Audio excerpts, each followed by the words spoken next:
And I'm very pleased to introduce you our guest speakers, Professor Yasheng Huang, Professor Anjali Sastry, and Tara Walor. Professor Huang founded and runs the China Lab and India Lab, that helps business, nonprofits, and startups in the region improve their management skills. He's an expert source on international business, political economy, international management. In collaboration with other scholars, Huang is conducting research on human capital formation in China and India, entrepreneurship, and ethnic and labor-intensive foreign direct investments. Huang has held or received prestigious fellowships, such as National Fellowship at Stanford University and the Social Science Research Council MacArthur Fellowship. He's a member of the Trust Center for MIT Entrepreneurship, a fellow at the Center of Chinese Economic Research, and the Center for China in the World Economy at Tsinghua University, a fellow at the William Davidson Institute at Michigan Business School, and a World Economic Forum Fellow. In 2010, he was named by National Asia Research Program as one of the most outstanding scholars in the United States, conducting research on issues of policy importance of the United States. As the Dean of Action Learning, Huang oversees the strategic and operational direction of action learning at MIT Sloan. Professor Sastry founded and led Global Health Lab, which collaborates with selected enterprises on the front line of healthcare delivery. Sastry's teaching experience includes undergraduates, MBAs, and PhD students, executive Sloan Fellows, both custom and open enrollment executive education courses at Harvard, University of Michigan, and MIT, faculty development, and mentoring students, entrepreneurs, and researchers at MIT, Harvard, Tufts, Stanford, and Boston University. She also serves the board of directors and is a member of the executive committee of Global Nonprofit Management Sciences for Health. She advises Mumbai-based Tata Trust, where she spent May-August 2015 in residence, Wonderwork, the Yasheng Foundation, Merck for Mothers, and the Bertha Center for Social Innovation and Entrepreneurship at the University of Cape Town Graduate School of Business, among others. She's also a frequent collaborator with colleagues from the Global Health Delivery Project at Harvard University, MIT's D-Lab, the MIT Ideas Competition, the Martin Trust Center for MIT Entrepreneurship, and Global Business School Network. Tara Walor has nearly 20 years of higher education experience focusing on student services, academic services, and advising, and institutional research. She has been at MIT Sloan for the past 14 years, serving a range of positions, currently as the Executive Director of Student Services. In this role, she oversees the admission, career development, educational services, student life, and extra learning teams, with a combined staff of about 75. Tara, a member of Dean's Leadership Council, is responsible for the strategic direction of the services and supports loan providers to over 1,300 students across 5 academic programs.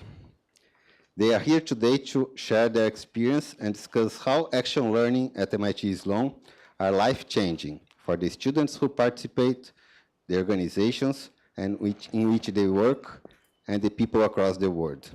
Please join me in welcoming Professor Yasheng Huang, Professor Anjali Sastry, and Tara Walor. Thank you. Thank you. Can everyone hear me okay? Welcome back to Cambridge, everyone. It's so great to see you. In my role, usually today, actually right now, I'm usually at the MBA convocation across town. And so being able to engage with alumni is a new role for me. So I'm really excited to be here. And to tell you a little bit about action learning. I'm really the warm-up act, and I'll give you a little bit of a flavor of action learning, but Yasheng and Anjali will really tell you about what we're doing in this space, and it has grown. Many of you may have had the opportunity to take an action learning course while you're here, and for some of you, we really kind of got rolling with action learning after you've already graduated. So hopefully you'll learn something new today. We'll be leaving time at the end to ask questions. I've also brought some visual aids here you can come up and take a look at. We're really just kind of putting them here in the background, but feel free to come up and look after the presentation. But action learning at MIT Sloan is one of the main tenets of the academic experience here. As many of you know, Sloan's mission is to develop principled, innovative leaders who improve the world and to generate ideas that advance management practice. That mission, coupled with MIT's motto of mens et manus, or mind in hand, is really the basis for action learning at Sloan.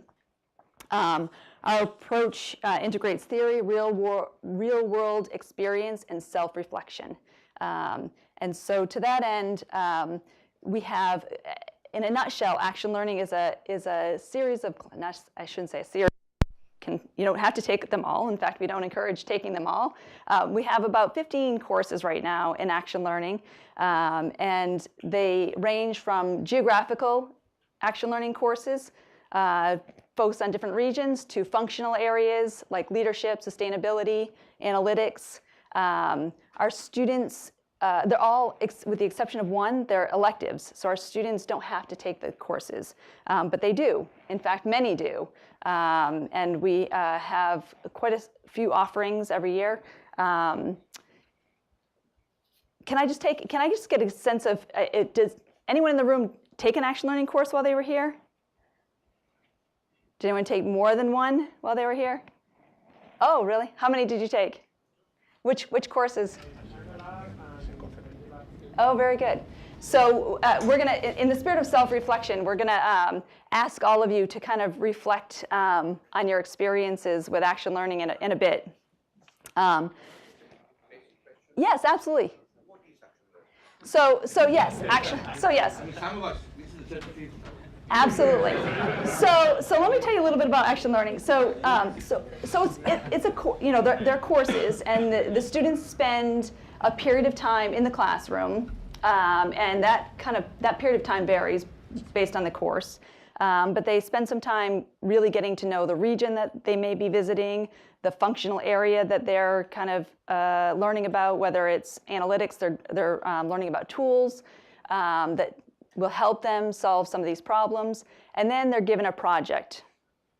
They're working in teams, and so there's a project matching process, there's a team matching process, and they engage with companies on actual real-world problems. Some of the labs travel, some of them don't. We have a very diverse portfolio of action learning, as you'll learn. And so, like I said, action learning really kind of evolved at MIT Sloan in the year 2000, really with the introduction of G-Lab, which is our global entrepreneurship lab, and it's still one of our largest labs. But that really wasn't the beginning of action learning for Sloan. Some of you may remember the OPX in the MBA core. That was an action learning experience for you. E-Lab also started a couple of years prior.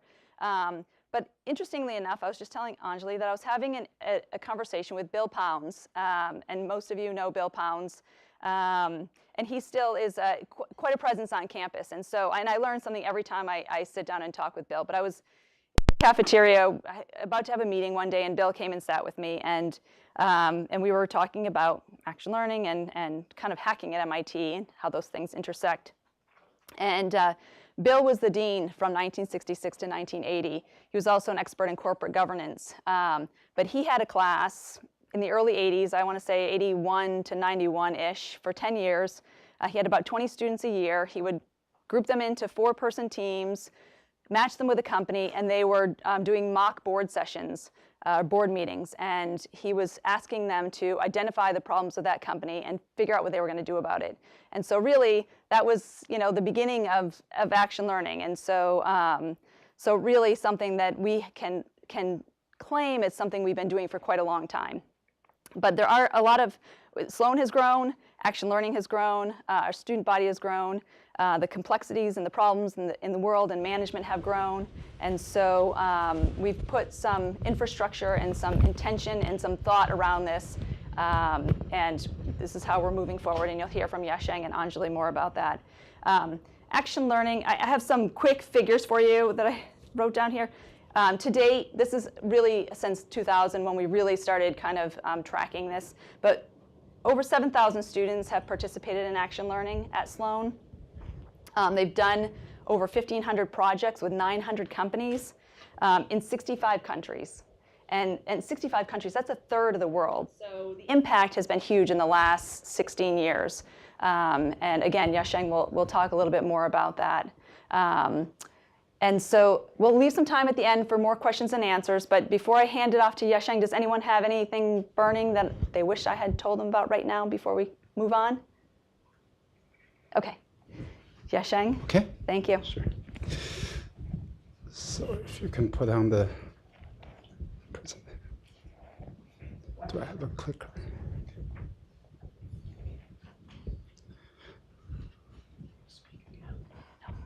Well, at the end, yeah.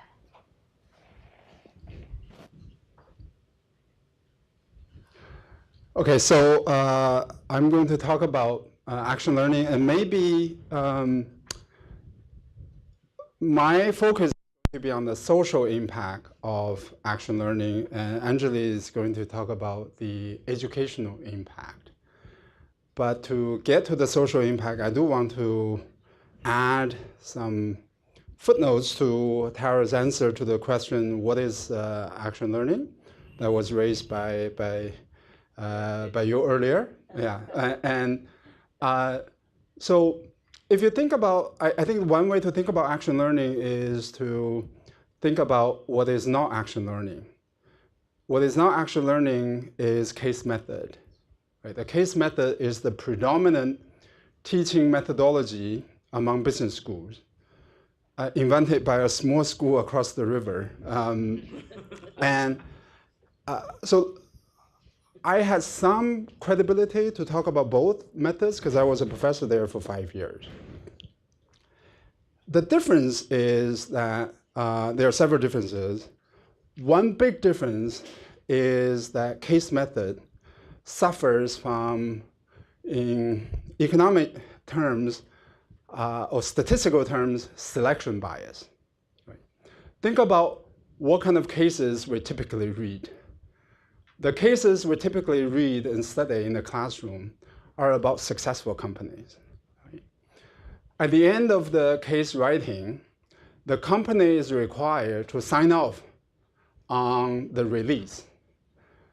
Nobody wants to sign off a case that says that you are stupid, you have failed, you reduced the shareholder value and all of that, right? So all the cases are about these glorious success stories engineered by the chief executives and things like that.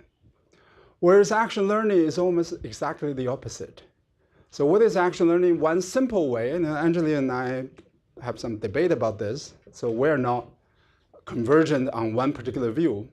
So one way to think about this is a short-term consulting project done by our students for small and medium entrepreneurs, typically in developing countries. Anjali has a different view, but I think I may be simplifying the action learning too much, but the advantage of simplification is that it resonates, right? So consulting, okay, so we roughly know what consulting is. So who comes to you when they need consulting advice? It's those companies that struggle. It's those companies that have a problem to tackle. It's those companies that have challenges to tackle, right? So we also have a selection bias, but the selection bias is exactly the opposite from the one that that case method has. All things being equal, it's much better to study problems than to study successes, right? You may have a different view, but I think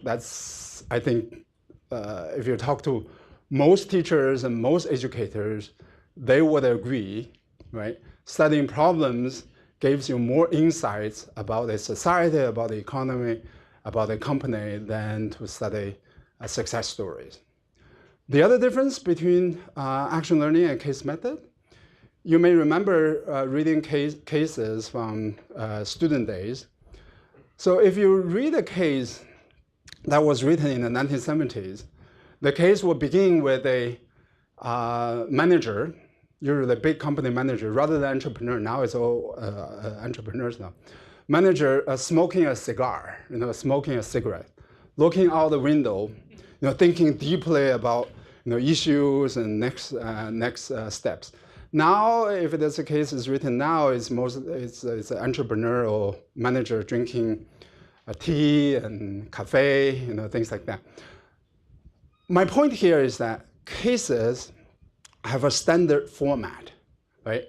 All the tables are at the end, right? All the data are at the end of the case. You know exactly how to find them, right? Tell me this is the real life you live, right? Absolutely not, right? When you try to gather information, assemble data, there's no exhibit 1, exhibit 2, exhibit 3 for you. You have to go and talk to the customers, you have to go to the library, search on the internet. The second method of data gathering, data acquisition is exactly what we're doing in action learning, right? So action learning mirrors real life in the economy, real life in the society, much better than case method, right? Case is a digested store of information done by somebody else, usually by professors and their research assistants. I was there for 5 years. I wrote 15 cases, right? I did a lot of processing long before the students ever opened the first page of the case. Action learning, we don't have those things, right? You have to struggle. I don't know if later on we can talk about that. A lot of students are actually very frustrated with action learning because there's no standard format, right? And we believe that you learn far more through this kind of process than going through digested, formatted, and standardized information channels. Okay, so that's just a little footnote. I'm going to talk about social impact. Mostly social impact defined as impact on others, right? Not so much on Sloan, but on the entrepreneurs that we work with. I'm also going to talk about challenges. The action learning is done at a large scale now as compared with 10 years ago, 15 years ago. When you have growth in scale, you also have problems. I'm going to talk about some of those. And I'm also going to talk about the competitive landscape. Other schools are beginning or have begun to do that. Tara mentioned the course called G-Lab, Global Entrepreneurship Lab. Kellogg has exactly the same course. They also call it G-Lab, right? So they introduced the course in 2002, a few years after we did, right? So this educational landscape is getting very competitive, and we need to improve our operations to be ahead of our peer institutions. And then I'm also going to say that action learning is extremely expensive. It's labor intensive. As you know, consulting services, it's hard to scale consulting services, right? The project you do for this company, you can't just change the name and then apply to a different company. For each of the new project, you start from the very beginning, right? When you don't have replication, you don't have scale, right? And when you don't have scale, it's extraordinarily expensive. And then I'm going to talk about some of the improvements that we have made over the years. And one of the things that we are trying to do is to raise the profile of action learning to alumni such as you, but also to the public, to the policymakers. We have organized annual conferences in China, in Latin America, to showcase the things that we have done. So we're doing more of that now than before. So if you think about why there's social impact of action learning, one place to start is to think about the traditional stakeholders of business schools, right? And so we supply human capital to high-tech companies, Wall Street, consulting, multinational corporations, right? They graduate, they go and work for these companies, or they start the high-tech companies that they have IP, they have ideas, right? Even the MBA students coming from developing countries, when they go back, they tend to work for big companies in those countries, or they start their own high-tech companies. But if you think about the main engine of growth in developing countries, so I study China, but I also study India. If you think about these economies, the main engine of the growth is small and medium entrepreneurs, right? The small and medium entrepreneurs don't get a high share of their managers from Sloan School, from Wharton, from Stanford, from Harvard Business School, right? And so here we see a disconnect between what is driving the growth of these economies, and then in terms of the human capital flowing to these companies, right? Also, there's a huge demand for managerial human capital in these developing countries. There's a McKinsey study that shows that this is in part because the higher educational institutions in developing countries are not well equipped to supply managerial human capital to these companies, right? So here's a problem. Their own institutions are not supplying the right human capital. We are supplying the right human capital. Relative to the demand for that kind of human capital, the supply is really small, right? So the supply goes to the premium firms. Small entrepreneurs are not able to attract high quality human capital from us. So the McKinsey study shows that only for local educational institutions, only 5 to 10% of them are suitable for working in multinational corporations. There's also a catch-22 dynamic, right? Management education, to some extent, is learning by doing, right? So you have to be, that's why when we admit MBA students, their typical age is 28, 29. We require them to work in companies for a period of time before we recruit them as students. The reason is that when they work, they also learn. Right? But the definition of poor countries is that they don't have a lot of companies. They don't have a lot of these practice opportunities. To the extent the practice opportunities are the sources of learning, they don't have lots of those sources of learning. Right? So this is a catch-22 situation. Because they don't have a lot of this managerial human capital, they don't have a lot of these companies. Because they don't have lots of these companies, they don't have these opportunities to learn and practice. And then I already made a point about small and medium entrepreneurs as the main engine of the growth. And also the other source of demand is that when you go to developing countries, many of these, even some big companies, but small companies especially, are very unsystematic in terms of their management approach, right? Usually I think about them as more as factories rather than companies. They have one big boss, everybody else is a worker, right? So you don't have middle management, you don't have marketing people, you don't have finance people. That is not a sort of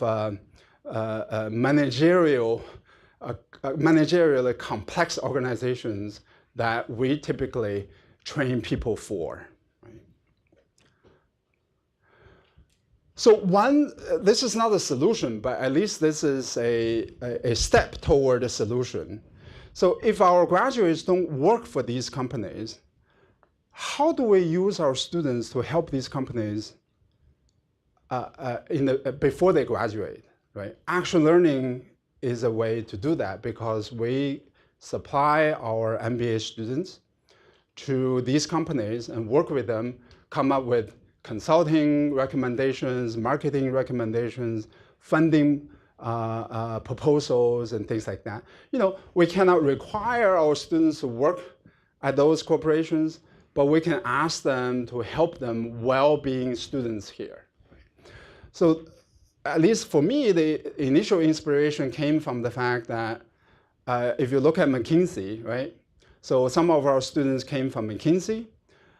I don't know how much McKinsey charges when they work on a project, but lots of money, right? Maybe $300,000, $400,000, even more, $500,000 per project. When these students graduate, they go back to McKinsey, they charge even more, right? Maybe 700, 800. But we have opportunities to use the same students while they are here free of charge, right? So that's, in the end, it's not McKinsey that does the project, it's the people that do the projects. The only thing we need to pay them is the grade. And professors do have rather loose control of the grades, right? With almost like a US Federal Reserve, we can kind of print some of these things rather liberally, although there's a crackdown on grade inflation and all of that. Yeah, but you get my point, which is that it is a relatively low-cost way of engaging our students with small and medium entrepreneurs located in developing countries who have great need for the kind of human capital we train and we foster, but they don't really have ready access to them because of the scale of their operation being so small, because they cannot compete with Wall Street and other organizations. The other way to maximize social impact is to go beyond metropolitan regions of developing countries. Right? So I have China lab and India lab. We work in Beijing and Shanghai, Bangalore, and places like that, Mumbai, but we also want to make sure that our students go to some remote regions in these countries, right? So if you look at developing countries and developed countries, there's substantial convergence between the most developed parts of the developing economies with New York City, Boston, San Francisco. The truly lagging part of the developing economies is in the rural areas, and there the gap is huge, right? The gap. So take China as an example.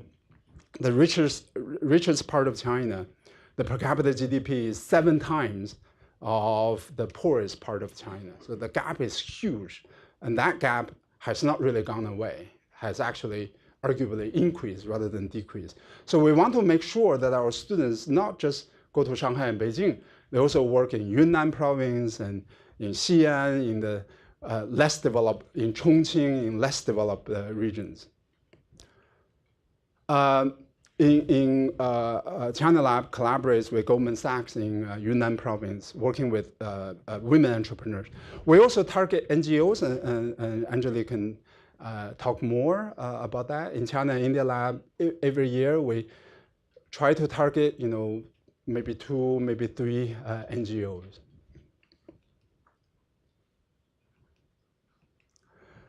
There's also learning impact, right? So because this is MIT, so we believe in systematic methodology, systematic training. But if you look at developing countries, everything is very chaotic, right?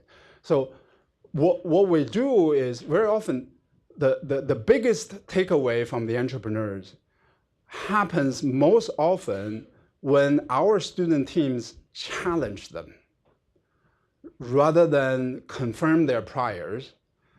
That's actually the source of the biggest contribution to the entrepreneurs. The entrepreneurs in developing countries, like entrepreneurs everywhere, are very confident about themselves, right? Sometimes they're right, sometimes they're wrong, right? They actually, in the end, sometimes they're not very happy that our teams tell them that they are wrong. But in the end, they are happy because we work with Chinese schools. The Chinese students do not dare to challenge the entrepreneurs and the bosses.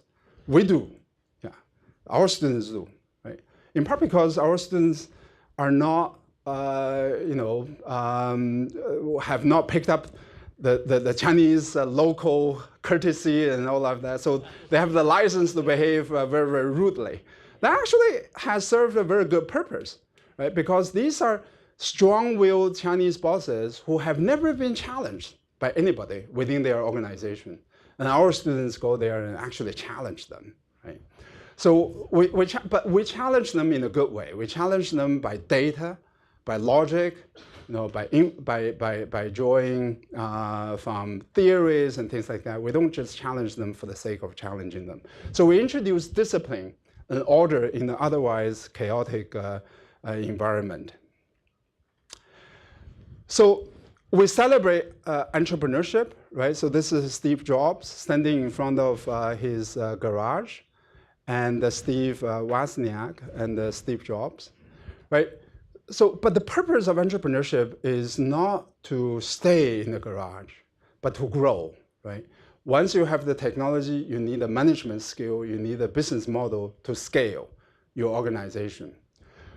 To stay in the garage is a disaster, right? To start in the garage, that's great, that's fantastic, right? Nobody wants to end in the garage, right? So this is arguably the contribution of management, right? To start in the garage, but also to scale the operations rather than ending in the garage.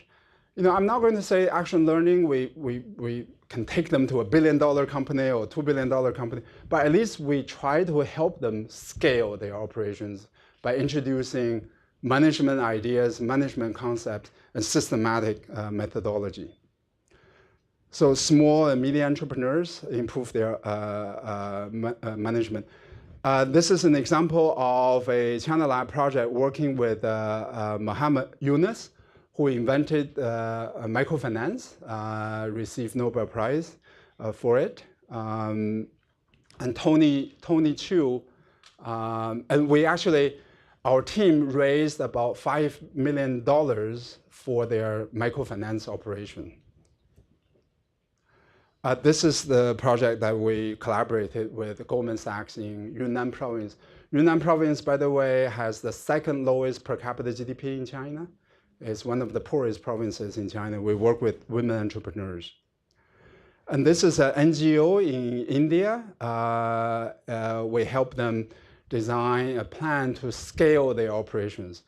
One of the things about NGOs is that the NGOs have very good intentions, have passion, have enthusiasm, have commitment. Very often what they don't have is systematic methodology. And sometimes they believe passion is sufficient to get them to be successful. But often that's not the case. You need methodology. And our team helped the company, help this NGO devise a business expansion plan into rural India. Tara already gave some statistics. I will be very brief.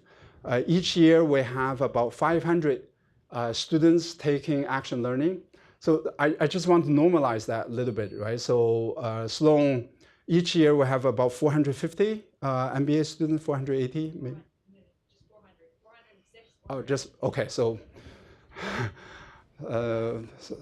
something happened to some people, which I don't know. Okay, so 400 MBA, but this is also includes other degree programs. So we are actually relatively small as compared with our peer institutions, and 500 of them are doing action learning every year. Many of them do it more than once, right? 40% of them take 2 or more. 65 countries, every year 125 companies recruited. More than 30 faculty members teach action learning per academic year. And these are the growing list of labs, 16 of them. I challenge you to find any other business school having this long list of action learning courses, right? Some of them may have 1 or 2, we have 16. We're facing challenges, operational effectiveness, competitive landscape, financial viability.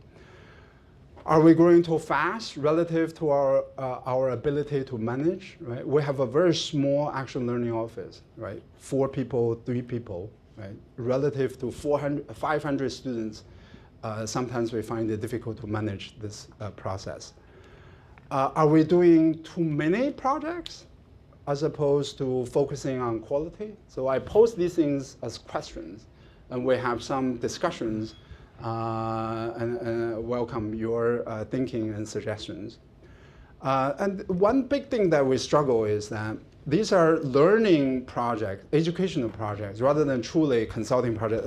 This is where Anjali is absolutely right when she is reluctant to use consulting to describe this, because this is really primarily educational project.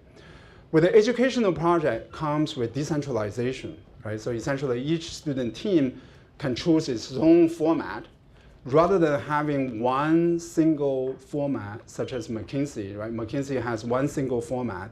We have, if we have 10 teams, we have 10 different formats, right? That comes with costs and benefits, right? And so that's something that we're thinking about and discussing. In terms of the competitive landscape, we're going to lose if we just stand where we are. Stanford is doing it, Wharton is doing it, Kellogg is doing it, HBS is doing it, right? So how do we achieve greater profile recognition, right, in an increasingly crowded field? These are the things that we're thinking about. One opportunity that is important to point out is that now business schools recognize action learning as a viable competitor education methodology as compared with case method. So business schools, top business schools hold an annual conference on action learning every year. It's called Action Learning in Business Education. This is too small, but let me just point out one feature of this table. This is the schools that attended the 2014 Dartmouth conference. Only one school, MIT Sloan, the title of our program, the name of our program is Action Learning, right? Every other school uses a different program name. So essentially, we have this opportunity to define the entire field, because the entire field now is known as action learning. And we began to use that term long ahead of other schools, right? So we actually, I'm not saying this is the reality, but this is a potential opportunity for us to define the entire field, just as Harvard Business School has defined the entire field of case method, right? So there's the case method, it doesn't say HBS case method, it just says case method. Everybody associates that with Harvard Business School. What I want to see in the future is whenever people mention action learning, they associate with MIT Sloan School. Action learning is expensive, labor intensive. For China lab and India lab, I have 8 mentors, right? And these are people from industry to mentor our students, right? Because I'm an academic. I don't really know much about business, although I teach it. So I know something, but I teach macro stuff. So for students to get advice on a concrete marketing plan, I don't think I have the expertise. I have to go to the industry, right? That's very, very expensive. And to the extent that we serve small and medium entrepreneurs, we don't really have much pricing capacity, right? Otherwise, we're going to crowd out our clients, right? So we price actually very low in order to work with them. That means there has to be a subsidy that comes from somewhere else. We are doing lots of things to raise our profile. We hold an action learning conference every year in China. And then we have held one conference in Latin America. We're planning another conference in San Diego, Chile in January 2017. And this is some pictures from these conferences. This is at Tsinghua University, and this is in San Diego, Chile. Right.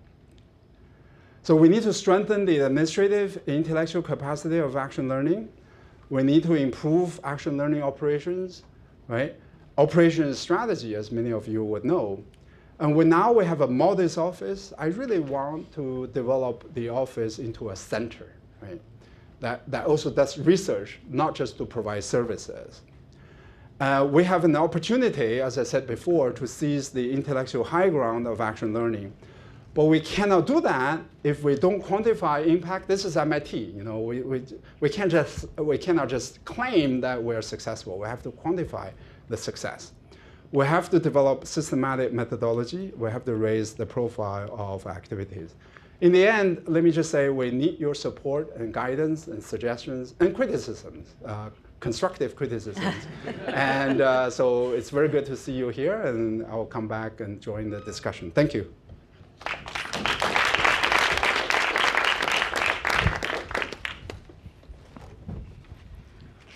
Hi.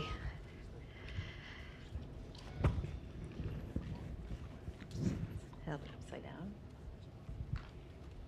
Okay, so I'm thrilled to be here.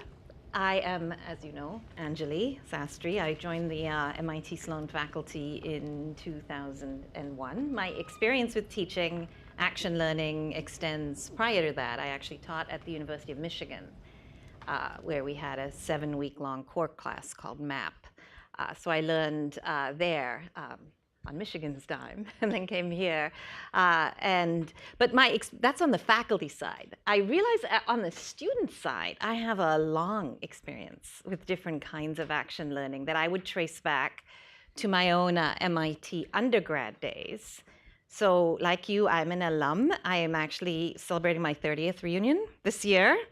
And I did Europe, which for me was a really interesting, completely engrossing form of being engaged in real world work that put me in a lab, but also put me in a place of interfacing with the world and figuring out what my project meant for the world writ large. And that tradition of engaging with students, of kind of working shoulder to shoulder where faculty are experts, but they're also non-expert and working alongside with students is very much baked into the MIT education tradition. And if you look at action learning per se, MIT has an amazing history here, going back to like 110 years ago with the advent of the Chemie department's practice school, which you can actually trace through to areas like the LGO projects approach that's been taken in the last few decades. So we've got a rich tradition to build on that maybe your own experience at MIT might link to, even though you may not have labeled it as action learning.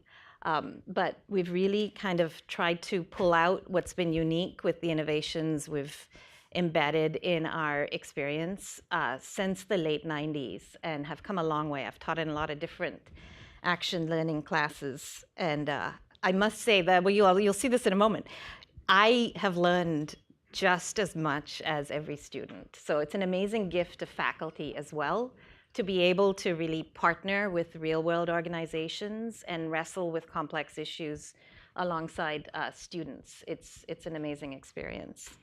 Part of the art of this lies in finding the right kinds of projects. So what I'm going to do is talk a little bit about the sort of learning experience from various perspectives. But clearly, we want to have projects that seem focused enough. That's why Yasheng was talking about working with SMEs, you know, something tractable. Or if we're working in a large organization, what's the focal area? Who's the key contact? What's the division or part of the organization we're working with? So there's a focus, but there also needs to be a linkage to a big issue so that students can draw a line between their project and bigger themes, bigger issues that they might be learning about in the classroom for their action learning lab class, or in other classrooms, in their macro class, in their operations class, in their marketing class. So we're always looking for projects that kind of have that blend in them. And there's quite an art to finding, scoping, and developing such projects so that there's value perceived by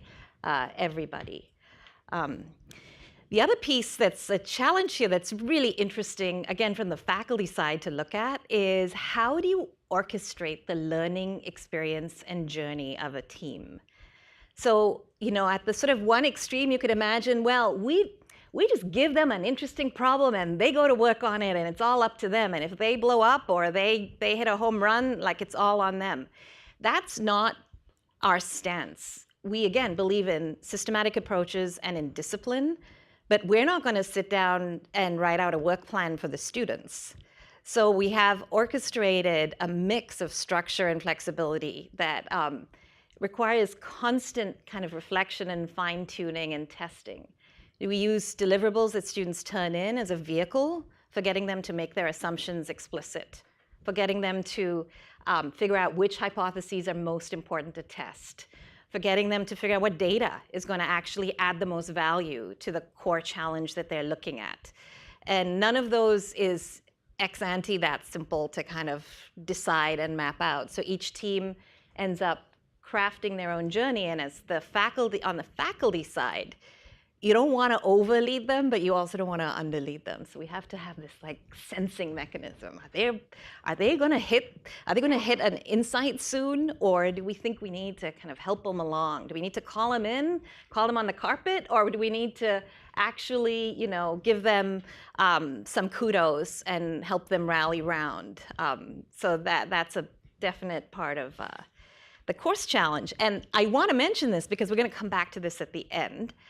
We think that exactly those moments are what you wrestle with in your workplaces as you think about how to develop, mentor, manage, and work with others.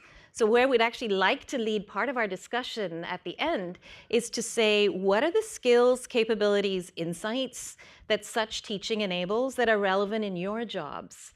Because we'd really like to understand what's the mapping between this experience and your own work, especially when you look at new hires, people who work with you and for you.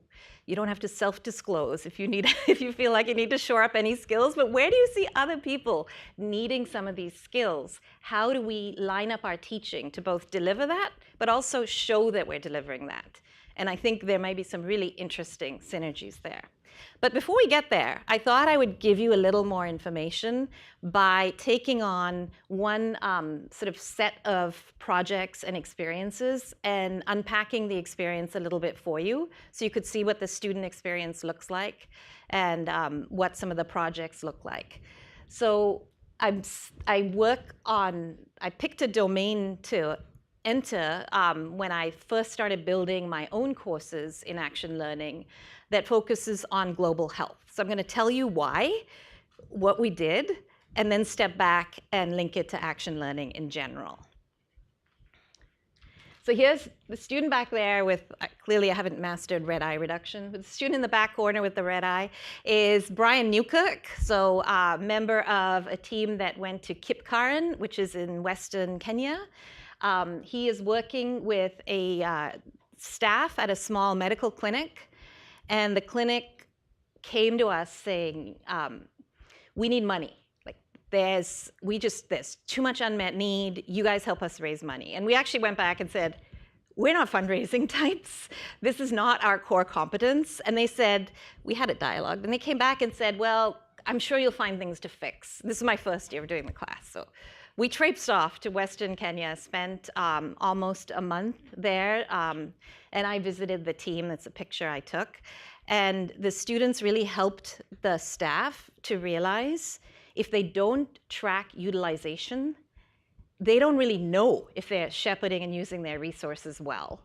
And we found in this clinic, as we have in several other clinics since then, that often one of the cheaper inputs, in this case the receptionist, was actually the rate limiting factor in capacity utilization for everything, to the dental chair, to the compounding pharmacist, and so on. So just basic observational data collection, and then we did some kind of visioning with the students I was just watching. What would you like the ideal clinic visit to look like, so that we had the aspiration? Anyway, we went back a few years later to this clinic and found out that their revenues had tripled. They've been able to add new services to the clinic. They had no electricity when we were there. They had electricity. They had running water. They had gone up in grading in the healthcare system, so they could now legally have women give birth there and serve more advanced healthcare needs. And they credited it to the systematic input, the data collection, the showing of why you need to look at how well you're doing, and how you use that to fuel an internal approach to process improvements. So one category of these projects has been very successful, actually, is the process improvement category. Why take on global health? Is this a management challenge? MIT doesn't even have a medical school, a public health school, or even a standalone policy school, so it might seem a little foolhardy. But some of the reasons why we took on this domain is that it kind of forces us to be collaborators. We can't possibly have all the answers in this case, so we're going to have to listen to and work with others. And another reason was that a call we felt really been clearly made that this, much like some of the economic development challenges that Yasheng laid out, this is a domain where, yes, there's a huge amount of inequity. For instance, there's just 2 data slides here, but if your lifetime chances of dying in childbirth, if you're a 15-year-old girl today in Finland, is 1 in 22,000, US, and this varies actually a lot across the country, 1 in 4,000. Big difference, by the way. That's a whole nother topic. But if you're in certain parts of sub-Saharan Africa, it may be as high as 1 in 20. So there's a huge inequity in health outcomes across the world. Now, you might argue this is just economic development writ large, or we need policy changes, we need better, more direct aid for health, or we need better IP environments or licensing of technology. You could make policy level arguments for sure. But at the point when we launched this class, we actually had a very clear call coming in saying, yes, those changes are needed, but what we also need to do is manage and shepherd what we've got and what we know works better. We got to take what we know works and get it to more people. And so that same message of Yasheng's analysis about the need for basic management systematization applies in this domain as well. We had leading thinkers in the field saying, we need management 101 for delivering healthcare more effectively, especially in low resource settings. And it's not a medical challenge, it's a management and a systems challenge. This is just a simple graph to point out to you, well, not that simple, because you have to look at the data behind it is pretty complex. But in the US, drugs that are launched and devices that are launched to meet the US market usually achieve market penetration in a year or 2. And when you look at at interventions that are more public health oriented for the developing world, we're talking decades. ORT is oral rehydration therapy. That is an extremely cheap, extremely simple way of preventing children from dying from diarrhea. At the end of the last century, The Lancet hailed it as the single biggest medical intervention of the century because it saved 50 million children's lives. It's just mixing sugar, salt, and water, by the way. Why on earth isn't this solution known everywhere? This just seems, it's not like there's an input that's scarce. It just, the knowledge needs to get out there and be maintained and brought to the right people. So these were management challenges we became really interested in tackling. The way that we've done this, like in all action learning classes, is then to kind of define the opportunity and put out a call to the world. So if you're working, in this case, the call is, if you're working in healthcare delivery and have a challenge you think we could help you with, come talk to us. We'll figure out if we can map out a project that works. And I actually thought it might be interesting for you to see how we frame the opportunity to the partners. So I have a little video that we made. So you guys know these videos? They're called explainer videos. So this is a 3-minute video. And it just kind of tells, this is prepared for partners, but it tells people about the opportunity. Global Health Lab at MIT Sloan School of Management works on the front lines of healthcare delivery. Our goal is to help clinics, hospitals, startups, and nonprofits in sub-Saharan Africa and South Asia improve and innovate. There are 4 main steps. 1. Apply with a specific problem in mind. 2. Collaborate with MIT on action plans and initial research. 3. Together with MIT, develop practical solutions. 4. Refine solutions and follow up with MIT to ensure lasting benefits. To see how it works, let's look at one physician's experience with Global Health Lab. Dr. K and his staff are dedicated clinicians, but they wonder if their clinic in Kenya could serve even more patients. Dr. K decides to apply for a Global Health Lab project to find new ways to help more people without increasing costs. In the application, Dr. K defines a specific goal: to reduce patient wait times at his clinic. From September to November, Dr. K and the Global Health Lab staff collaborate to develop the project for selection. In December, Dr. K gets the good news. His clinic has been selected. An email introduces his team of 4 advanced graduate students and their faculty mentor. After a little more preparation, 14 weeks of intensive work kick off in February. For the first 6 weeks, Dr. K and his student team refine their plans. They map out an initial research study that students carry out on campus. Dr. K and the team have laid the groundwork for a productive site visit. In mid-March, the MIT students arrive at the clinic. Thanks to their planning, they can turn their ideas into action right away. For the next 2 weeks, the team observes clinic operations, gathers data, interviews staff and patients, and works closely with Dr. K's team to try out practical improvements. Dr. K's is one of a dozen Global Health Lab projects this year that take on challenges in 5 areas: operations, strategy, marketing, management, and technology use. The collaboration does not end when the students head back to campus. Working remotely with Dr. K, the team uses what they learned on site to refine their materials. By the end of April, they send him their finalized tools and documentation. Months later, the Global Health Lab staff team checks in with Dr. K.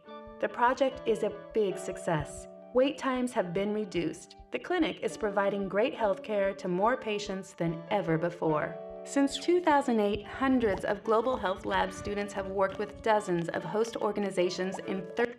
Okay, so here is, because I have it, I thought I'd show a list of the organizations that we've worked with in this course and in other courses that are kind of topically related to healthcare delivery in low resource settings. But I wanted to point out a couple of things in the video. We wanted to emphasize that it's not just the trip, because that's one challenge with this kind of experience. Everyone focuses on that on-site visit, but if you don't prepare and then figure out what you've learned and make sense of it afterwards, the trip by itself cannot deliver the learning it needs to deliver. And this, from the faculty side, is always work for us to make sure that students value, both parties actually value that investment in planning and then in figuring out what they've learned. We also added at the end this idea about follow-up. So this, as you could imagine, checking for our impact in the field isn't really part of a regular course. Right? Regular courses are designed to check for student learning. So how do we then invest in figuring out if what the students did was actually useful or not? Does the market alone tell us? If we have a repeat customer, does that mean previous projects were valuable? What metrics should we be tracking? And how hard should we be working to figure out later and during, I guess, the project experience, what were the impacts on that partner organization? This is a deep question we wrestle with a lot in our work. But to give you a little bit more of a fine-grained sense of some of these projects, I thought I'd show you a few and describe them quickly. And again, I'm hoping it raises some interesting thoughts for you. At LV Prasad Eye Institute, which is a chain of about 115 hospitals in the state of Telangana and Andhra Pradesh in southern India, we discovered that appointment keeping was a huge problem that caused a huge amount of both deleterious health impacts as well as operational inefficiencies for the 3 million patients this hospital system saw every year. How could we improve appointment keeping behavior? It turns out that question is actually important in the US too, for chronic care, for post-op. Appointment keeping behavior is actually very hard to understand because originally the hospital was just like, we'll survey the patients who are in the hospital, and we pointed out, you're excluding the most interesting sample. Then we realized we have to go to the villages and meet the people in their houses who didn't come. Hospital had never thought of doing this before. And the students had to roll up their sleeves and figure out how to go and find these patients and create the relationship that allowed them to understand more about their lives and why it is that they didn't do the seemingly rational thing of come for a follow-up appointment. Really interesting insights. In Western Kenya, we worked with an NGO as well as the Kenyan government and Safaricom to figure out the offering for a new mobile app that would enable day laborers and other informal workers to get access to health insurance, which was actually mandated by the government but not usable by that population. For Gradient, which is a for-profit company in New York, we have partnered with them for many years, figuring out every year which country should you add next. They've devised a new anesthesia machine that can operate without electricity and without oxygen by manually concentrating room air. So this device could revolutionize surgery, but the funder and the backer behind this startup really wants to make sure that when they enter a market, it's going to deliver impact. So we did a lot of work on trying to figure out what is the infrastructure you need to invest in first before you enter a market, if you're a for-profit social business. Really fascinating project. And at Siders in Zambia, many years of work with them, we ended up with a project looking very sort of systematically at wait time improvements and tried to measure that. So both students and faculty learn from projects. I want to lay out a few of those learnings for you before I wrap up. So I don't know if you noticed in that video, we kind of laid out these buckets of where the projects could take, what focal areas the projects could take on. Believe it or not, those buckets were a discovery. So early on, we just said yes to everyone. And then we started collecting our own data, analyzing it, and figuring out the high-value projects clustered around those 5 themes. And we then also paired that with some impact assessment. And I was surprised. I kind of knew that I always knew that operations would be useful, because bringing operations to an organization that's never thought that way is incredibly valuable. To tell you the truth, I never thought that strategy would be that useful to, a small NGO or a clinic somewhere in the most low resource setting you can imagine, but it was incredibly useful. When the strategy helped the leaders decide what not to do and what to do, it turned into an actionable document. And 1, 2, and 3 years later, we actually went back to the first 50 sites. And we could trace, we did follow-up questions to say, if it added value, tell us a story, show us how. And they would say, we chose to go for this or not to go for this. We chose to develop in this way, or we chose to grow in this method versus that method, because we had a strategy document anchoring us. Who would know? That was just fascinating to me. And that general category of management, I was also fairly skeptical of when we came in, because it was like a bare bones look at each of the major kind of things you would expect would be necessary for managing and running a health delivery organization. What's your IT and data strategy? How are you using human resources? How are you positioned and how are you marketing? And it was just a sliver of each of those pieces, but we realized that, again, that sort of scaffolding and framework, the ability to show why each of these elements mattered and what were the most important things to measure or track, turned out to be really useful to partner organizations. So deriving those buckets added a lot of value. We can actually now say to the world, we know these are the kinds of problems frontline enterprises have. And it turns out there actually isn't a mechanism for gathering problems that are articulated in this way. If you think about it, many of the donors and funders that come in to look at, if we're looking at the NGO sector, they're often only going to get the upside, right? The sell from the partner, the organization saying, we're doing really well, we just need some more money, and look at what we can accomplish. Evaluation that's traditional academic evaluation doesn't take a broad enough look or ask the question about how we can be helpful. It's by its nature kind of distancing itself from the partner. But what we've learned is by asking people how we can help, we learn something new about the world. So I actually think that's a meta lesson for our students.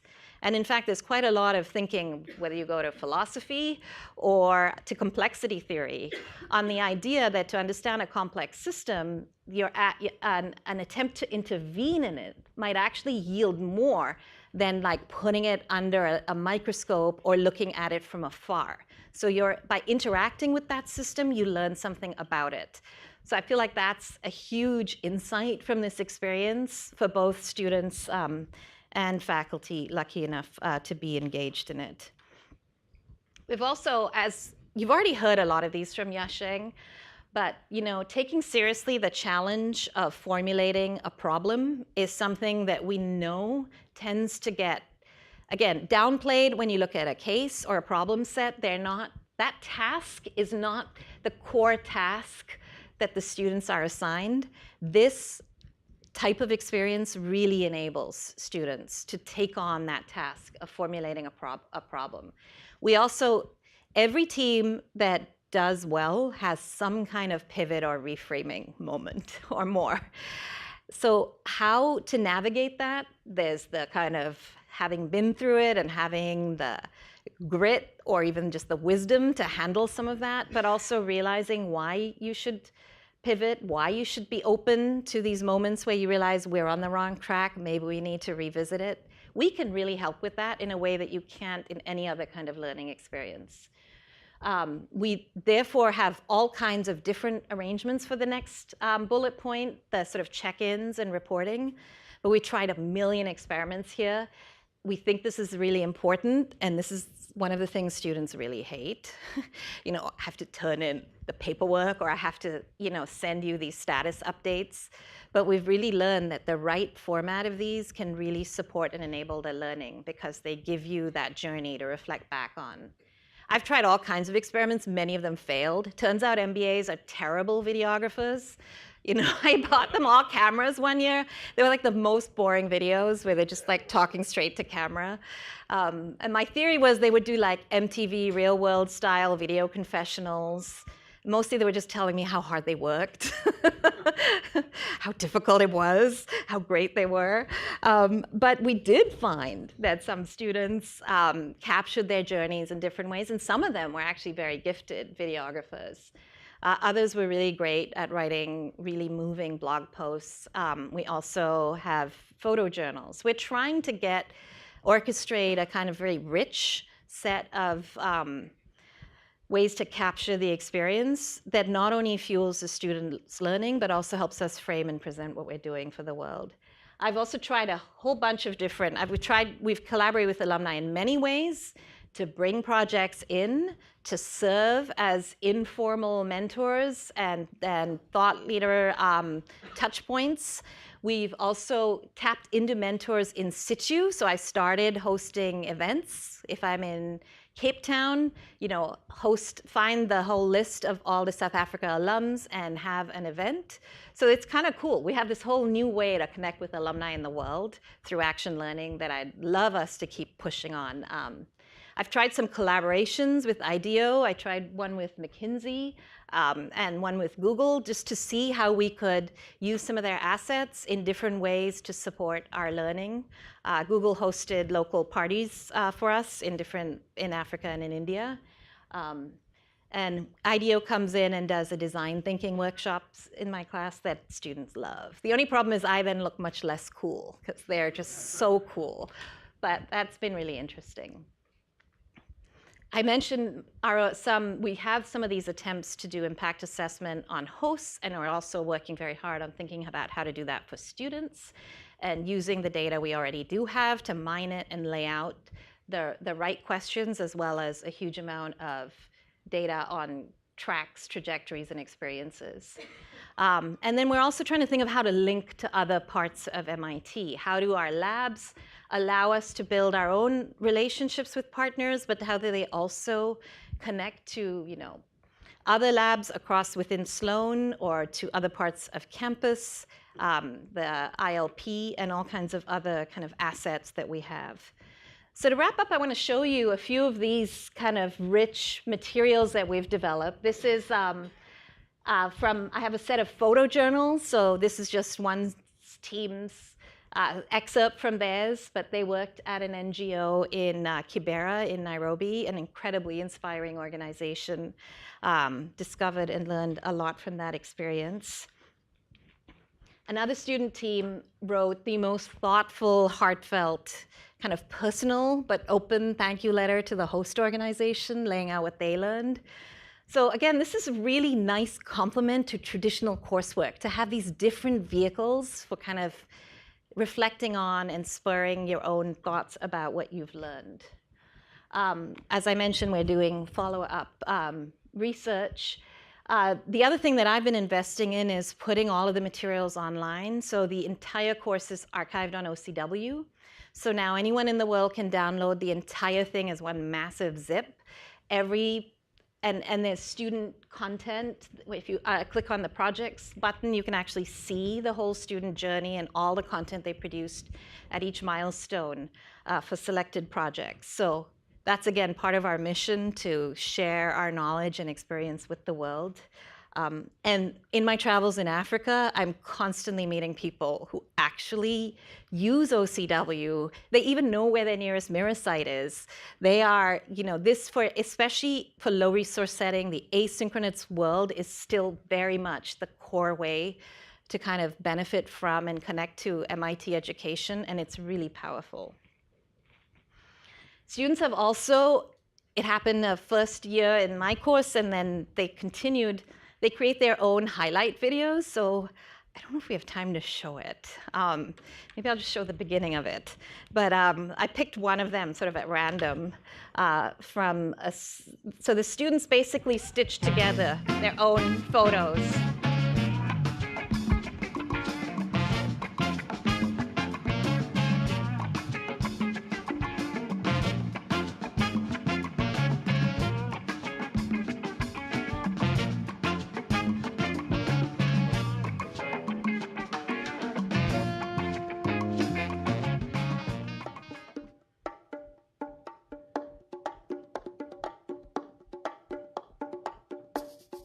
That's Hyderabad.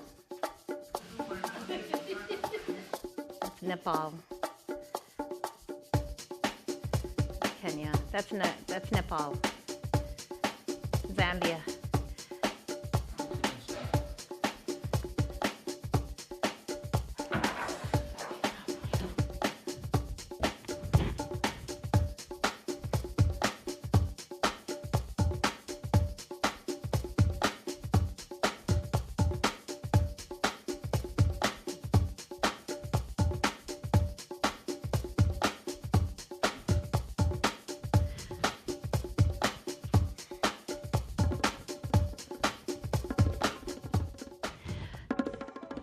So I'm going to skip to the, I don't want to run out.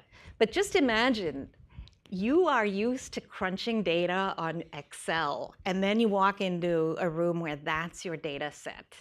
And you've got a couple of weeks to add value and show that. So we really, there were several projects where the students had no electricity.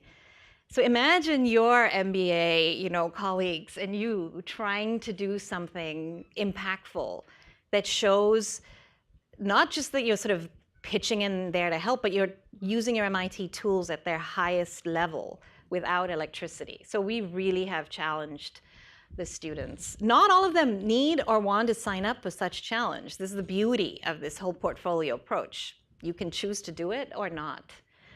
I wanted to point out one last thing. One challenge with doing problem-driven projects is that you may be stuck in an incrementalist zone where all you're ever doing is like looking at the next barrier and trying to address it. So how do we tackle that issue? One way is to have a course that links the individual projects to macro or else kind of management issues that play out in the setting or for the entrepreneurial journey, so that you can find patterns and see where your project fits into a bigger story. Another is to add in additional courses. So I got very obsessed with that question of like, are we just solving the presenting immediate problem without digging? So we started to say, look, we need to look beyond Cambridge. We were looking beyond Cambridge in terms of sending our students there to try to work on a problem and then come back and tell the story. But they may have better solutions there that we actually need to learn from here, right? It's not, one shouldn't always assume that everything that needs to go in this one-way flow. So that, in my case, that led to some new courses, but in other project courses and one that I run right now, it also means we actually look for partners who we think we have something to learn from. Right? So can we find partners who maybe have interesting problems, but they also have something to teach us, so that we can actually have our students embracing this appreciative mode where they're both problem solving and saying, I noticed something that worked. This is really interesting. I wonder if it would work in my next company. That kind of thinking is very much what we'd like to support. So that led to some new courses. So I want to just wrap up with our final questions then.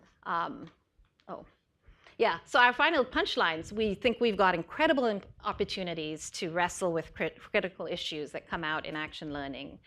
We see that what a gift it is to work together on real problems. There's no reason for the world to tell us they're real problems, but they do. So we know we have a really privileged position where people will come to us and honestly and openly lay out what their needs are, or they'll at least give us an entry point to that conversation so we can go down that path with them and pull out what we think are critical needs. Our partners are so generous to our students. Sometimes I see students trying to present themselves as non-students, as experts, because they sort of want to come in and be recognized for their experience and expertise. But there's something that comes along with being a student that I found even the kind of nurse operating in the most difficult setting with no electricity, if she knows this is a student, she is going to be helpful to that person. Again, it's a huge gift that she is willing to teach us. So I keep thinking we've got to give that back and make sure that in other settings we're learning the lessons from each of these experiences. But to Yasheng's point, huge amount of documentation, back-end work, due diligence, follow-up, managing travel problems, managing risk, all needed there. And we keep seeing the need to invest in figuring out lessons learned. So with that as our closing question, our closing slide. Ooh, let me put it back on my last. We thought we'd open it up for questions and discussion.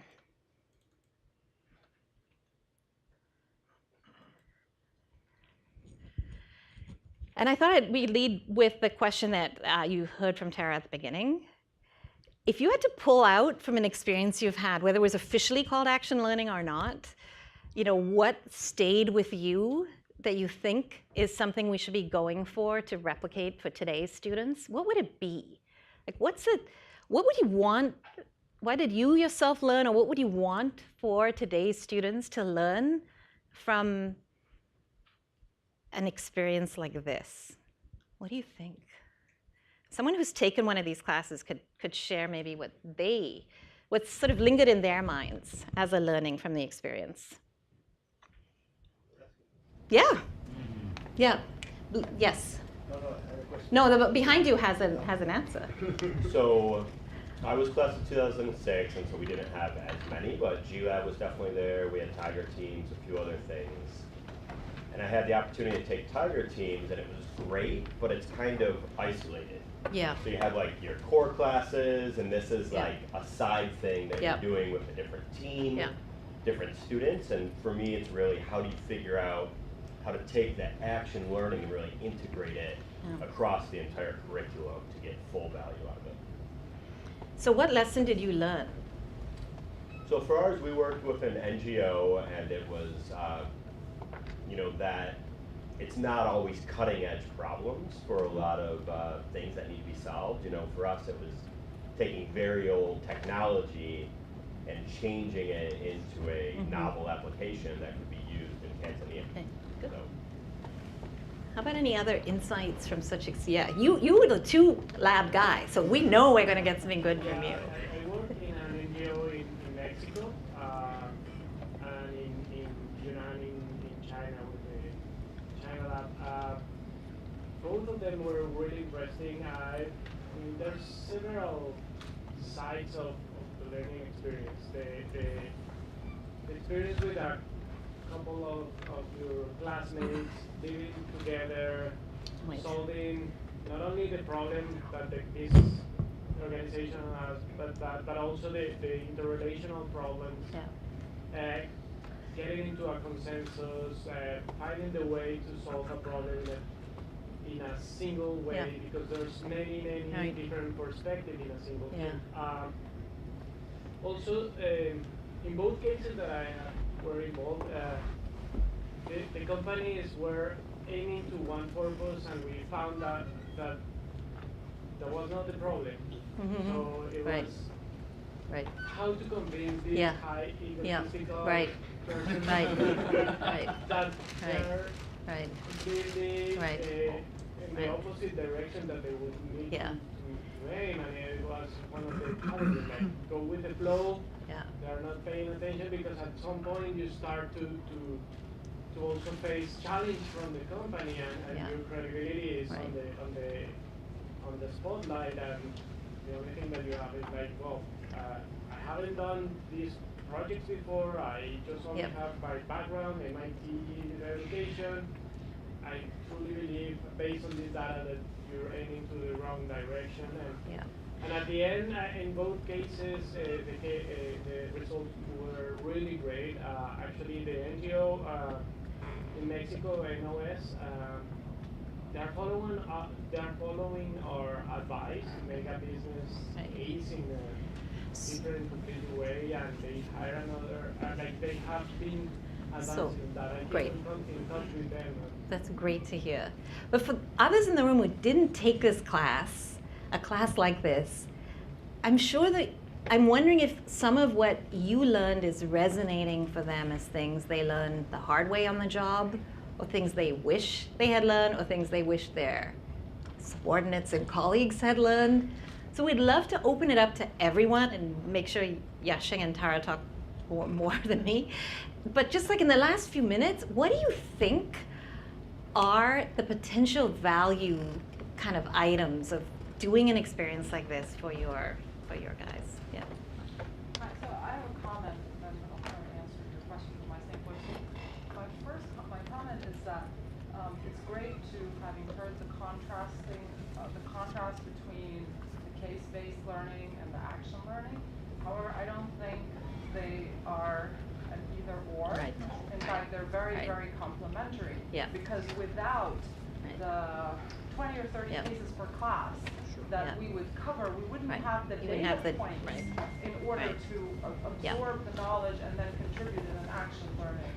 So, Yeah. so I think Yeah. it's important to recognize this. That Yeah. was just a comment. And my experience, I was a Sloan Fellow at 2011, and my experience has been taking innovation teams, I-teams. It's a class where the faculty come at the beginning of the class and present their research that they think is right for commercialization, and throughout the semester you, with your team, you form a team and you kind of research and analyze whether that's true.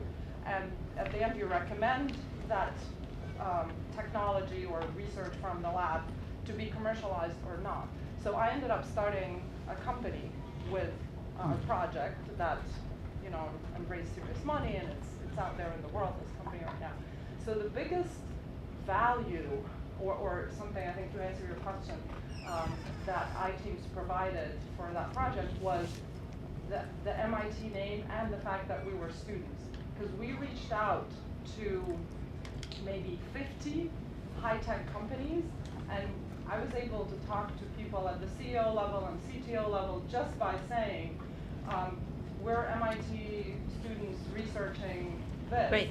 And people were able to respond from these Fortune 100 companies, and if we had said, we're a startup and we have this patented technology, they would say, oh, right? Because you're a competitor immediately. And so that was like a huge value that I found. I have a comment, or just it's on the like the same thing you're talking about, the case method versus this action. I would just imagine you're saying about how to replicate this, how to grow this, how to make this a competitive model in the country or in the business school ecosystem. it would just seem to me you lose the advantage of a shared vocabulary or something like that. I used to work for Johnson & Johnson, and I would tell people, and they go, oh yeah, we studied that case, you know, the Credo and the Tylenol. And everybody has read that case, and everybody knows that case, and everybody learned that lesson. And so there's a value in that. But if you do these things, each one is unique. And let's say you have the best action learning experience you'd like to capture, put it in a bottle and say, let's do this one again, because it was really good. But that becomes the case. Instead of each one is different, and you never get to do it twice, and you don't have that shared vocabulary. But that's why I think we need these other higher level identification and integration of lessons learned, right? So if we've done 17 patient wait time reduction projects, we do begin to know, like, here's the toolkit. Here's the approach. Right. You do the case in advance. You actually do it. You know where it's going to go probably. So in some sense it is a case, but it's with real people. Live the case. And then, but I'm sure you also then run into what happens in the middle of the project. The person dies, or in the middle of the project the country becomes war torn. You can't. That's why you want to go back to a case, because you know exactly how it ends. Yeah. So it must be difficult. We have a mix. Go ahead, Yash. Yeah, I think it's important to distinguish between using the word case as a descriptor of a material or teaching document, and then the case method, right? So this goes back to the earlier point about complementary relationship between cases and action learning. So there's no reason why you should know that, but there's a whole baggage behind case method, right? There's one way of doing things and all of that. We can, I mean, frankly speaking, I think we should do a better job developing our own cases out of all these action learning situations and activities we have done. We should do a better job. We haven't done that. But that case developed out of the projects that Anjali has done will be quite different from the HBS cases that they have done, right? So, because it's based on a real problem, it's based on it's not as formatted as it is otherwise. That's right, correct, right? So, so we should definitely do a better job at that. My comments about the case method is, I think the standard case method has its own limitations. I'm not saying we should replace it completely with this.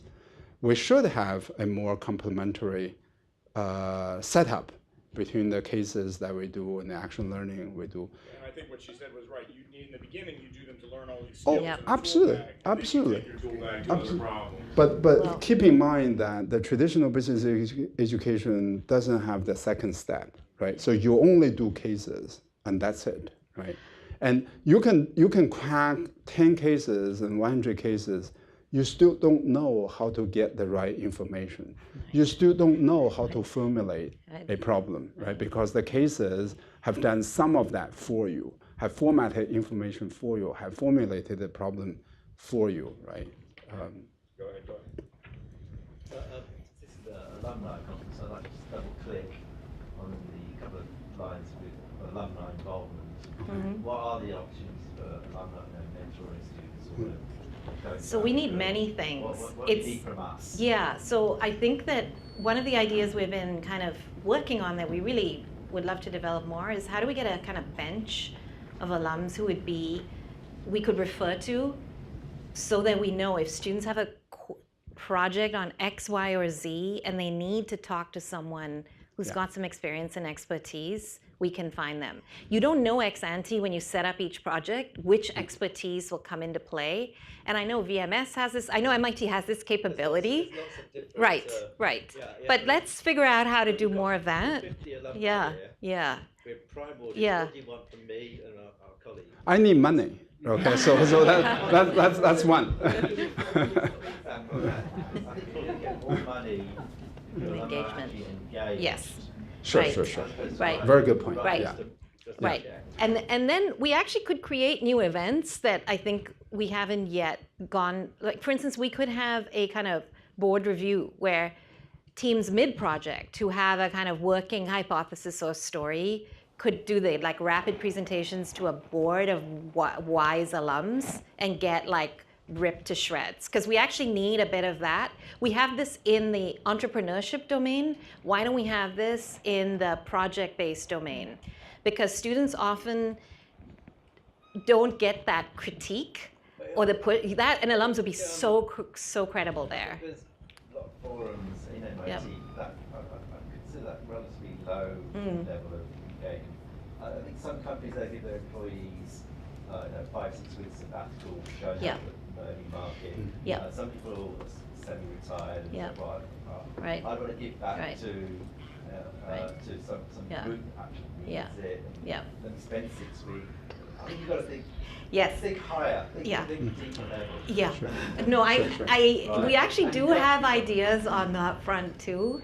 The way of the future might really involve having these brief immersion experiences that get you to, and whether it's mid-career, we've had students who are 10 years out of MIT taking a sabbatical and actually replicating this project experience on their own. Like, I think there's actually a huge market for this, and as well as retired. They have these expensive travel things, right?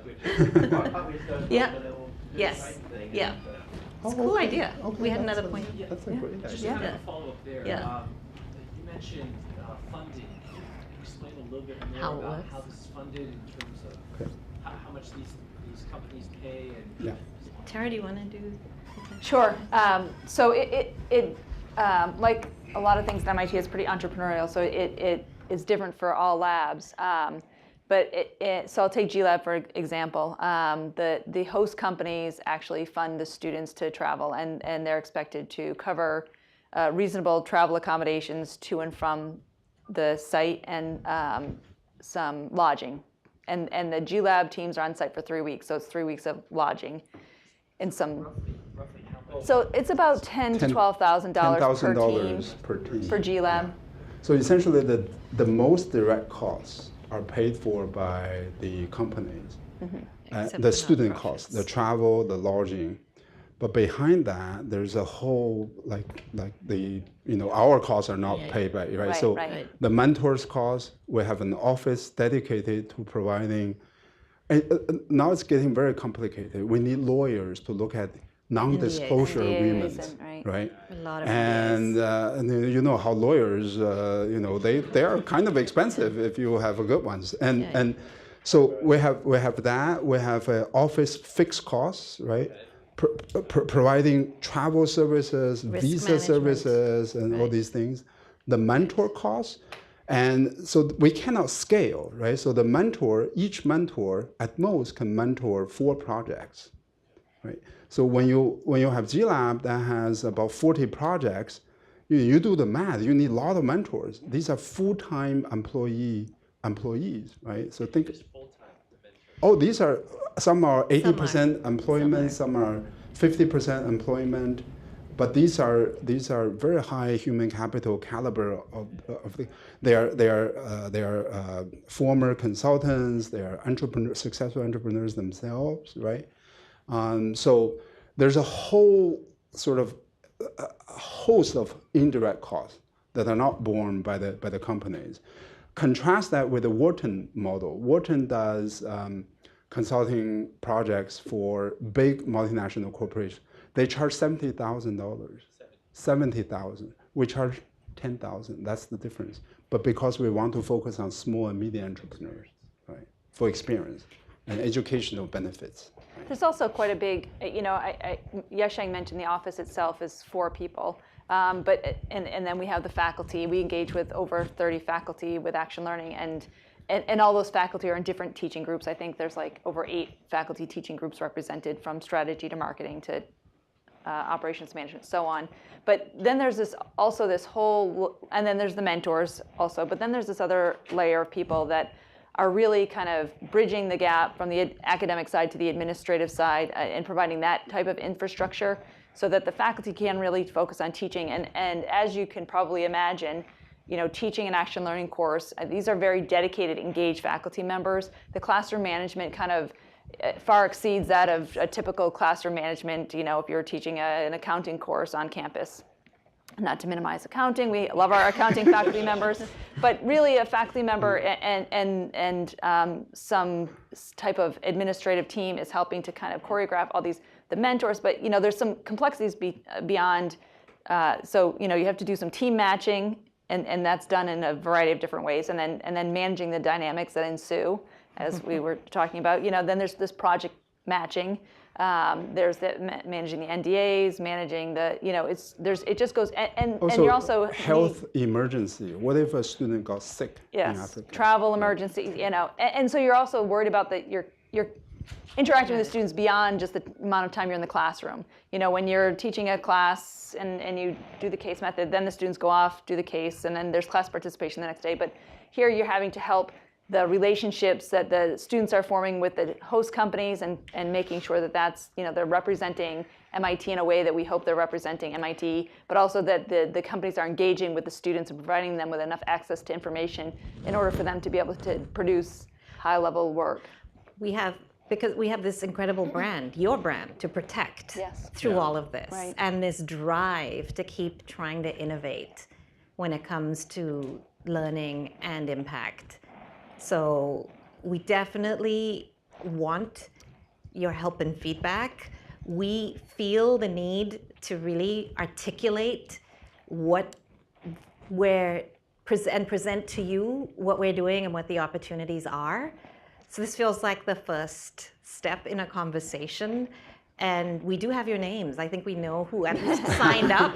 So there's a way to at least like offer you the links and the ways to learn more. And we really welcome your comments, thoughts, and ideas.